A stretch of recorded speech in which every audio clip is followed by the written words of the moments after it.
नाम चाहे प्रत्याशी के रूप में धर्मवीर सिंह लिखा हो, परंतु सबको पता है वोट उनका माननीय प्रधानमंत्री को जा रहा है। और 370 टूटने के बाद आप भी जानते हैं किसी प्रकार की कोई कैजुअलिटी हमारे प्रदेश और देश के अंदर नहीं हुई। इन लोगों ने, विपक्षी पार्टी ने धारा 370 को अपनी राजनीतिक मुद्दे की बात बना दी। तो इस टाइम पे अभी वोट चाहते हैं कि अहीरवाल में का एजेंडा उठा दे कि हम अहीर हैं, हम इकट्ठे हो जाएं, इकट्ठे हो जाएं। नमस्कार, मैं हूं आपका दोस्त विनोद शर्मा। फिलहाल लोहारू विधानसभा के गांव कुड़लबास में बैठा हूं। यहाँ पर मोहित चौधरी लोगों के बीच में आए हैं। बीजेपी के प्रत्याशी धर्मवीर सिंह के सुपुत्र हैं और वोट मांगने के लिए पूरा परिवार पब्लिक के बीच में जा रहा है। तो लोगों से फिलहाल हम बात करते ही हैं, लेकिन प्रत्याशियों से और उनके परिवार में क्या फिलहाल चल रहा है, कितना जोश जुनून है, क्योंकि हैट्रिक मारने के लिए तैयार हैं धर्मवीर सिंह। और बीजेपी जोश में है, 400 पार का दावा कर रही है और विधायक का जो भावी विधायक का टैग दिया जाता है मोहित चौधरी को, वो भी फिलहाल लोगों के बीच में नब्ज टटोल रहे हैं। तो मोहित भाई, कैसा रिस्पॉन्स मिल रहा है पब्लिक का? देखिए, लोगों का झुकाव माननीय प्रधानमंत्री की तरफ बहुत ज्यादा है, क्योंकि सभी जानते हैं राष्ट्र का चुनाव है, प्रदेश का चुनाव नहीं। और हर व्यक्ति इस बार ये चाहता है कि देश का नाम सबसे ज्यादा ऊपर आए। जी। तो बहुत अच्छा रिस्पांस लोगों का मिलने लग रहा है। जी। तो फिलहाल क्या स्थिति है, कहाँ तक आपने अहिरवाल का अलग बांटा जा रहा है अब की बार, क्योंकि प्रत्याशी उस तरफ से आ रहा है, और ये 5 विधानसभाओं की बात करें, इनको अलग तरीके से बांटा जा रहा है। देखिए, ये सिर्फ सोच उन लोगों की है, वो इस टाइम पे अभी वोट चाहते हैं कि अहीरवाल में का एजेंडा उठा दे कि हम अहीर हैं, हम इकट्ठे हो जाएं, इकट्ठे हो जाएं। आज मैं ये कहता हूँ, माननीय प्रधानमंत्री के लिए सभी लोग, चाहे वो किसी वर्ग से आता हो, किसी जात से आता हो, वो एक बात सोचता है, क्योंकि सबको पता है ये चुनाव राष्ट्र का चुनाव है, किसी व्यक्ति का चुनाव नहीं। और माननीय प्रधानमंत्री जी की सोच इस देश के प्रति रही है। आज मैं बड़े सौभाग्य से ये कह सकता हूँ, हर व्यक्ति चाहे वो किसी समुदाय का हो, वो ये जानता है इस पार्टी ने सबसे ज्यादा अगर बढ़ाने का काम किया है, देश को विकसित कराने का काम किया है, तो माननीय प्रधानमंत्री ने किया है। और कोई भी हमारा, मैं इतना विश्वास जरूर दे सकता हूँ, वो किसी वर्ग का आदमी हो, वो इस नाम पे बटेगा नहीं, वो राष्ट्र के हित में चलने की सोच है। ये आप बात करते हैं धारा 370 की, राम मंदिर की, और बहुत सारी ऐसी चीजें हैं जो सीए की बात करते हैं। ये चीजें गांव के लोगों को, हरियाणा के लोगों को समझ आती हैं, समझा पाते हैं? आपको मैं एक बात बताता हूँ, बड़े सौभाग्य की बात है कि हमारे देश के अंदर अगर फौजियों की बात करें तो सबसे ज्यादा हरियाणा से जुड़ा है फौजी। और इन लोगों ने, विपक्षी पार्टी ने धारा 370 को अपनी राजनीतिक मुद्दे की बात बना दी, जिसके ऊपर सबसे ज्यादा शहीद हमारे फौजी हुए, हमारे प्रदेश के हुए। और बड़े सौभाग्य की बात है, सबसे ज्यादा फौजी जो दक्षिण हरियाणा के हैं, वो इस देश का आज के समय फौज के अंदर बढ़ चढ़कर बढ़ गए। इन लोगों ने उन लोगों की राजनीति से जोड़ दिया। और 370 टूटने के बाद आप भी जानते हैं किसी प्रकार की कोई कैजुअलिटी हमारे प्रदेश और देश के अंदर नहीं हुई। आज उन लोगों को चिंता ये है कि अगर ऐसे प्रकार के हादसे नहीं हुए तो उनकी रोजी रोटी खो जाएगी। और मैं बड़े खुशी से दावा दे सकता हूं कि आज उनकी रोजी रोटी हमने बंद कर दी है। और ये बात लोग भी जानते हैं, 370 टूटने के बाद देश में एक कानून बन गया, क्योंकि एक प्रांत के लिए अलग कानून था, बाकी देश के लिए अलग कानून। लेकिन जिस फौज की बात कर रहे हैं, उस पे आपको विपक्ष घेर रहा है अग्निवीर के नाम पर। और खास करके हीर बेल्ट की बात कर लें, चरखी दादरी की बात कर लें, और भिवानी के भी कुछ गांव हैं जहां से बच्चों का जुनून जोश होता था और शाम को दौड़ मारनी शुरू कर देते थे। सुबह उठते थे तो दौड़ मारते थे, वो बच्चे मैदान में होते थे।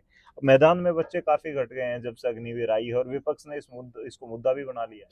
विपक्ष ने जानबूझ के मुद्दा बनाया। अग्निवीर की अगर आप आज भी पॉलिसी देखें तो उसमें अमेंडमेंट हुई है कि 50% की बच्चों की भागीदारी उसमें रहेगी। साथ के साथ उन बच्चों को आगे बढ़ने का भी अवसर दिया है, क्योंकि हमारे प्रदेश के अंदर आज ज्यादा कर क्या है, घर में 1 या 2 बच्चे होते हैं, जिसमें से ज्यादा कर लगभग लगभग लड़का और लड़की होते हैं। तो एक उनको बढ़ावा इसलिए दिया है कि अगर आप लोग टेक्निकली सारी चीज सीख जाते हैं, हर बच्चे का मन होता है अपने माँ बाप के प्रति भी अपना फर्ज निभाने का। और मन में मन बनता है कि जी अब मैं चाहता हूं मैं मेरा खुद का कार्य भी आगे बढ़ाऊं, मेरे माँ बाप का भी सोच रखूं, क्योंकि आज का समाज देश हित का समाज है और माँ बाप की तरफ हर कोई झुकता है। तो पार्टी ने केवल ही केवल उनको दोनों रास्ते दिए। अगर आप देश के लिए समर्पित होना चाहते हैं तो आप देश के अंदर फौज में आगे रखिए। अगर आप चाहते हैं कि आप पहले रिटायरमेंट लेके 4 साल बाद अपने घर के साथ और कार्यों में बढ़ के देश को विकसित करें, टेक्निकली मांगला हो चाहे किसी और चीज से अपना खुद का कारोबार चलाने का, तो आपको सरकार साथ के साथ सहयोग दे रही है। अच्छा, 6 लाख का दावा आपने किया था जिस दिन चौधरी साहब को टिकट मिली थी। पब्लिक का क्या मूड नजर आ रहा है? मेरे को पब्लिक का मूड 6 लाख से क्रॉस करने का आ रहा है, क्योंकि लोगों ने ये बात मान चुका है कि ये जो वोट दे रहे हैं वो किसी प्रत्याशी को नहीं दे रहे। धर्मवीर सिंह तो एक नाम है, क्योंकि देखो माननीय प्रधानमंत्री जी सारी जगह चुनाव तो लड़ नहीं सकते, कोई ना कोई तो प्रत्याशी उनके नाम पे आएगा। नाम चाहे प्रत्याशी के रूप में धर्मवीर सिंह लिखा हो, परंतु सबको पता है वोट उनका माननीय प्रधानमंत्री को जा रहा है। लेकिन आप से जब लोगों के बीच जाते हैं तो वो कहते हैं, और खास करके लोगों में ये बातें भी फैली हुई हैं कि एमपी साहब अपने कामों को क्यों नहीं गिना पा रहे हैं, क्या उन्होंने काम नहीं किए, या फिर इसके पीछे वजह उनको ये लगती है कि मोदी के नाम से उनको वोट मिल जाएंगे तो मोदी का गुणगान ज्यादा हो रहा है। देखिए आज का जमाना डिजिटल जमाना, आप सभी जानते हैं। मैं आपको ऑफिशियल पेज साइट भी दे सकता हूं जहां पे सांसद साहब ने प्रत्येक गांव के हिसाब से कितना बजट पास करवाया, चाहे वो डी प्लान के माध्यम से हो, चाहे आपके सरकारी डिपार्टमेंट के माध्यम से हो, चाहे मुख्यमंत्री के माध्यम से करवाया गया हो। परंतु अगर हम उसी चीज का गुणगान करने लग जाएंगे तो आपको भी पता है आदमी ये कह देगा विपक्ष की, भाई ये तो गिनाने लग गया, हमने गामा में कितने रुपये देने शुरू कर दिए, इतने रुपये पास करवा दिए। फिर विपक्ष को नेता गिरने को क्या बन जाएगा, एक मुद्दा मिल जाएगा कि तो गामा में जाते हैं, लिस्ट पढ़ रहे हैं कि इस टाइप का ये चीजें पास हुई। हम चाहते हैं हमारा काम लोगों को दिखे, देश को दिखे, ना कि हमने उस विपक्ष को पेट भरना है जिसको राजनीतिक मुद्दा चाहिए। पिताजी की हैट्रिक में कितना मददगार साबित होंगे, पब्लिक का आपको कितना विशेष प्यार मिल रहा है, क्योंकि गाँव के बीच में मेरे हिसाब से सक्रियता के साथ ये पहला चुनाव आपका ये देख रहे हैं। सच्चाई है। देखिए एक पुत्र होने के नाते इस संसार में जो भी बच्चा पैदा होता है उसका पहला कर्तव्य होता है कि अपने पिता के लिए खड़ा हो।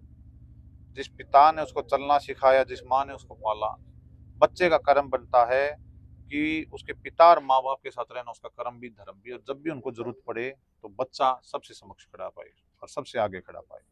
मैं तो यही चाहूंगा कि जिस प्रकार की भी समय आए और उनको मेरी आवश्यकता हो तो सबसे पहले मैं खड़ा मिलूं, क्योंकि उनका लाड प्यार इस भारतवर्ष के साथ, इस प्रदेश का बहुत जुड़ा हुआ है।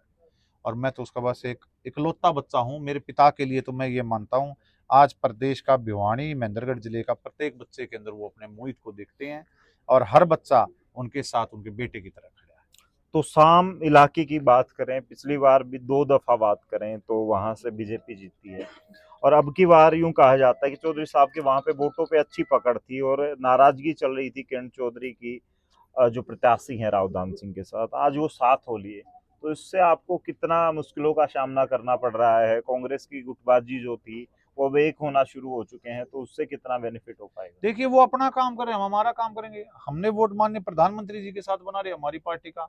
अगर वो हमारी पार्टी में दोनों के दोनों जुड़ते हैं तो वो हमारे के लिए मांगने लग जाएंगे, उससे हमारे लिए क्या, वो तो अपना काम कर रहे हैं, हम हमारा काम कर रहे हैं। लेकिन वो साथ मिलके काम करेंगे तो उससे कहीं ना कहीं जो मैंडेट है, जो पिछला मार्जिन है, वो घटेगा। आप बात कर रहे हैं 6 लाख की। देखिए मैं आपको बता रहा हूँ, ये चुनाव देश का चुनाव है, प्रदेश का नहीं है। ये बातें जब आती है जब प्रदेश का चुनाव हो, जब हरियाणा का चुनाव की बात आएगी जब आप ये कह सकते हो। लेकिन आज के समय यहाँ पर सारे उपस्थित नौजवान और बुजुर्ग बैठे हैं, ये सभी जानते हैं उनका मतदान राष्ट्र के लिए जा रहा है, कोई प्रदेश के मुख्यमंत्री या विधायक के लिए नहीं जा रहा। उन्होंने तय करना है कि केंद्र में सरकार किसकी चाहिए, कांग्रेस के राहुल गांधी की चाहिए या वर्तमान सरकार माननीय प्रधानमंत्री नरेंद्र मोदी जी की चाहिए। तो ये बात समझते हैं, आज भी मोदी का फैक्टर चलता है गांव में, मोदी का जो विशेष प्रेम 2019 में मिला था पुलवामा, और वो जो राष्ट्र प्रेम लोगों का उभरा था उसके बाद, वो है अभी भी हावी। आपको दिखता नहीं, रात के 8:30 के पास बजकर इतने लोग यहाँ पे खड़े हैं, ये इसलिए खड़े हैं क्योंकि इनका मन और प्यार माननीय प्रधानमंत्री के साथ, और ये प्यार दिन प्रतिदिन बढ़ने लग रहा है, क्योंकि कल नामांकन चौधरी साहब ने भरा था और मैं ये विश्वास दिलाता हूँ आज वो अटेली की तरफ है, मेरी माता जी भी आज बारडा की तरफ में है। मैं यहाँ से कुडल की तरफ दोबारा जाऊंगा क्योंकि कई प्रकार के हमारे कार्य वहां रह गए थे, क्योंकि आज बूथ कैंप भी था, वहां से मैंने क्षमा मांगी कि जी प्रोग्राम है।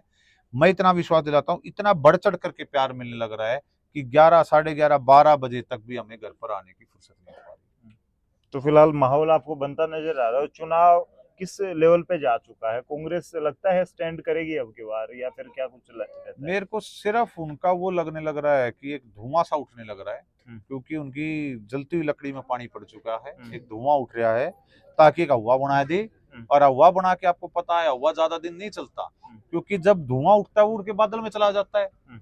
और भारतीय जनता पार्टी की तो सबसे ज्यादा काम बोलता है, और ये आपको दिख जाएगा कि मैं नहीं मानता कि कांग्रेस पार्टी आज के समय पिछला टारगेट भी कंप्लीट करेगी।